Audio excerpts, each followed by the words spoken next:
সাহস করে যদি আমরা সত্যকে সত্য বলি, সাদাকে সাদা বলি, কালোকে কালো বলি, তাহলে এই সংস্কৃতির অবসান হবে।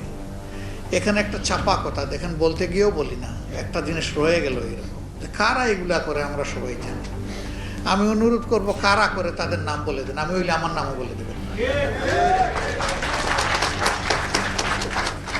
এটা যতদিন পর্যন্ত বলতে না পারবো, ওই কারাগুলা লুকোচুরি করবে আর আমাদের ক্ষতি করতে থাকবে। এদের ক্ষতির এই সংস্কৃতির হাত থেকে আল্লাহ আমাদেরকে বের করে আনুন, উদ্ধার করুন, দোয়া করুন।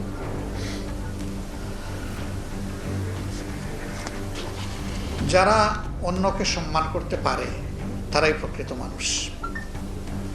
আর যে সম্মানের কাঙ্গাল হয়ে ফেরি করে তারা প্রকৃত মানুষ নয়। সম্মান চেয়ে নেওয়ার কোনো বিষয় না। সম্মান ভালোবাসা মানুষের হৃদয় থেকে বের হয়ে আসে, এবং কারো কথায় ফুল ফুটলেই সম্মান এবং ভালোবাসা তৈরি হয় না। তাকে তার কাজ দিয়ে প্রমাণ করতে হয় যে তিনি তার কথার উপরে সত্যবাদী। যখন এটি হবে তখন সমাজের মধ্যে মানুষের আস্থা তৈরি হবে। যেমন এখানে গুরুত্বপূর্ণ ব্যক্তিরা বলেছেন যে আমাদের অনেকগুলো ন্যায্য দাবি অতীতে কোনো কোনো দল তাদের নির্বাচনী ইশতেহারের অন্তর্ভুক্ত করে জাতিকে তারা অঙ্গীকার করেছিলেন যে আমরা এবার ক্ষমতায় গেলে এগুলা বাস্তবায়ন করব। তো তারা বাস্তবায়ন করেননি। পরের বার আবার একই দাবি তারা সম্পৃক্ত করে বলেছেন আমরা বাস্তবায়ন করব। আসলে তারা খুব ভালো মানুষ, তারা এক কথার মানুষ, তারা তাদের কথা থেকে নড়েন না। এই করব কথাটা তারা বাদ দিতে চান না, করেছি এইটা বলতে চান না। একজন বয়স্ক লোককে তার বন্ধু জিজ্ঞেস করেছিলেন, বন্ধু তোমার এখন বয়স কত? তো উনি বলেছিলেন এই ধরো 60 হবে। বলে তোমার বয়স এখনো 60? তুমি সেই 10 বছর আগে বললা 60, 20 বছর আগেও বললা 60, এখনো বলতেছো 60, এগুলা কি বলো তুমি? কয় ভাই আমি এক কথার মানুষ, কথা বদলাই না। এরা ওই রকমই এক কথার মানুষ হয়তো ছিলেন, ভদ্রলোকেরা এই জন্য কথা বদলান নাই।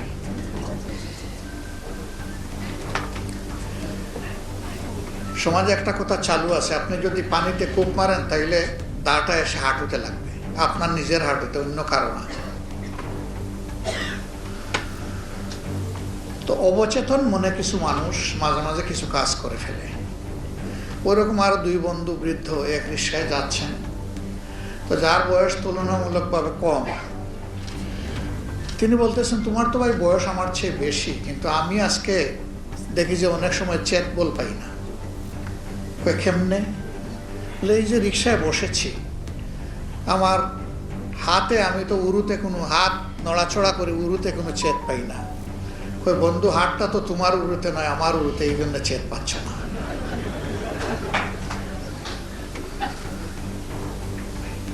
এরকম অবচেতন মনে অনেকেই নিজেকে হারিয়ে ফেলেন। কিন্তু সমাজের 2টা শ্রেণীকে হারিয়ে গেলে হবে না। একটা শ্রেণী হচ্ছে যারা রাজনীতি করেন, আর একটা শ্রেণী এই যে ক্যামেরা নিয়ে হাজির আছে। এই 2 শ্রেণীকে সমাজকে দেখতে হবে চতুর্দিক থেকে, নইলে তারা সমাজের উপরে সুবিচার করতে পারবেন না, ইনসাফ করতে পারবেন না। তারা যদি একদিক থেকে দেখেন, 3 দিক তাদের দৃশ্যের বাইরে থেকে যাবে। রাজনীতিবিদরা 4 দিক থেকে দেখার দাবি করেন, কিন্তু অনেকেই 4 দিক থেকে দেখেন না। তারা একদিক দেখেন, সেই দিকটা হচ্ছে নিজের দিক। তার অন্যের দিকটাও যদি দেখতেন তবুও কিছু দেখতে পারতেন। এই রাজনীতি নিয়ে দুনিয়া থেকে আমরা যাব না। রাজনীতি দুনিয়ার সারফেসে উপরিভাগে থেকে যাবে, কিন্তু কথা থেকে যাবে। কোন লোক তার রাজনৈতিক জীবনে কি করেছেন, ভালো হলে মানুষ তাকে অবশ্যই তার মৃত্যুর পরে স্বতঃস্ফূর্ত মনে প্রশংসা করবে, তার জন্য দোয়া করবে। আর মন্দ হলে বলবে যে এক যন্ত্রণা থেকে আল্লাহ আমাদেরকে মুক্তি দিয়েছে। এটা মানুষের ন্যাচারাল মানসিকতা। আমরা এমন রাজনীতি করতে চাই না যে সামনে এসে আমাকে সম্মান করবে আর পিছনে গেলে গালি দিব। ওই রাজনীতিটা আমরা করতে চাই না। বরঞ্চ আমরা সেই রাজনীতিটা করতে চাই, সামনে আসলে আমাদের পরম বন্ধুরা আমাদের দোষগুলা চোখে চোখ রেখে আমাদেরকে বলে দেবে। তো এইটা আপনাদের কাছে আমরা আশা করি না। আমরা আপনাদের মাঝে এটা দেখতে পাচ্ছি। আর যদি ভালো কিছু তাকে বাইরে গিয়ে প্রশংসা করবে, আমার সামনে না। এই রাজনীতিটা যদি আমরা সমাজে আসলেই কালচার করতে পারি, চালু করতে পারি, সমাজ যন্ত্রণা থেকে বের হয়ে আসবে। এখন আমরা অনেককেই সামনাসামনি প্রশংসা করি, কিন্তু আসলে অন্তর থেকে তাকে ভালোবাসি না। এটি একটি মেকি বহিঃপ্রকাশ। সেই প্রকাশটা হোক কর্মের মাধ্যমে, অন্তরের গভীর থেকে। তাইলে সমাজ বদলে যাবে ইনশাআল্লাহ। কয়টা মন্দির, কয়টা মঠ, কয়টা চার্চ আমরা পাহারা দিতে পারবো এবং কতদিন পারবো? আমরা এই সংস্কৃতিটা মাটির নিচে চলে যাক সেটা চাই। এই দেশে আমি জন্মগ্রহণ করার কারণে, আমি একজন মুসলমান হওয়ার কারণে যদি আমার মসজিদ পাহারা দেওয়া না লাগে, তাহলে কেন মঠ, চার্চ এবং মন্দির পাহারা দেওয়া লাগবে? আমরা এই সংস্কৃতি দেখতেই চাই।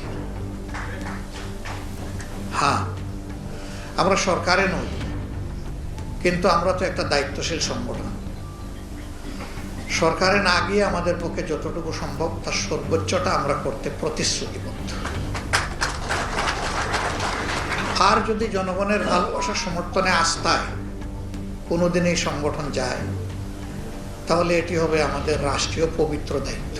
আজকে আপনাদের কাছে আমরা ভোট চাইতে আসিনি। ভোট আপনার বিবেকের প্রতিধ্বনি।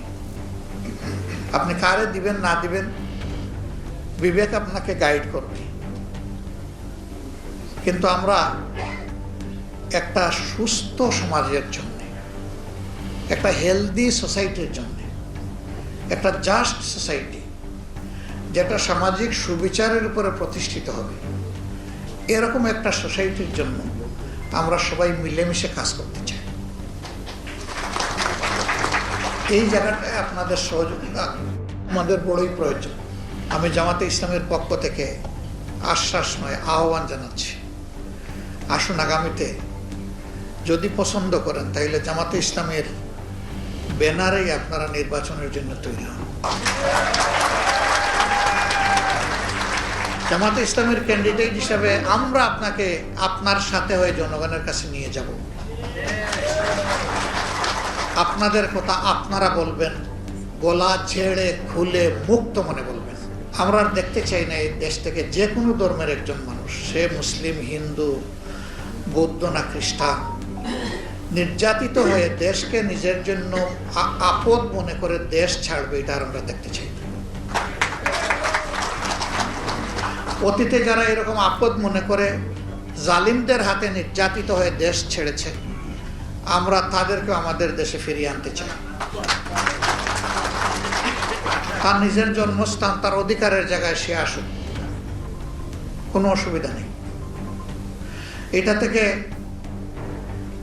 যদি এরকম একটা পরিবেশ সৃষ্টি করতে পারি, সারা দুনিয়া এটা থেকে শিক্ষা নেবে। আমরা কি সারা দুনিয়ার শিক্ষা সারা জীবন শুধু অনুসরণ করব? আমরা কোনো উদাহরণ সৃষ্টি করতে পারি না? আমরা যদি ভুল করি, চোখে চোখ রেখে বলবেন না আমাদেরকে? বলে দিবেন। অন্য কেউ এলাও করুক না করুক, আমরা এলাও না, আমরা ওয়েলকাম করে গেলাম।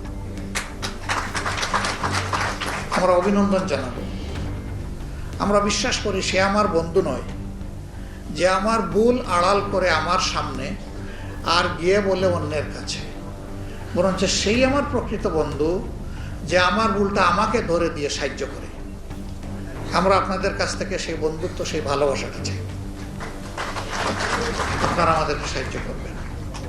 আসুন আবারও আমাদের স্লোগান হোক, দেশ আমাদের প্রিয় দেশ, জাতি নয়, ধর্ম নয়, বর্ণ নয়, গোষ্ঠী নয়, গোত্র নয়, সবাই মিলে আমরা বাংলাদেশি, এবং সবাই মিলেই সবগুলো হাতকে একত্রিত করে আমরা বাংলাদেশকে গড়ব।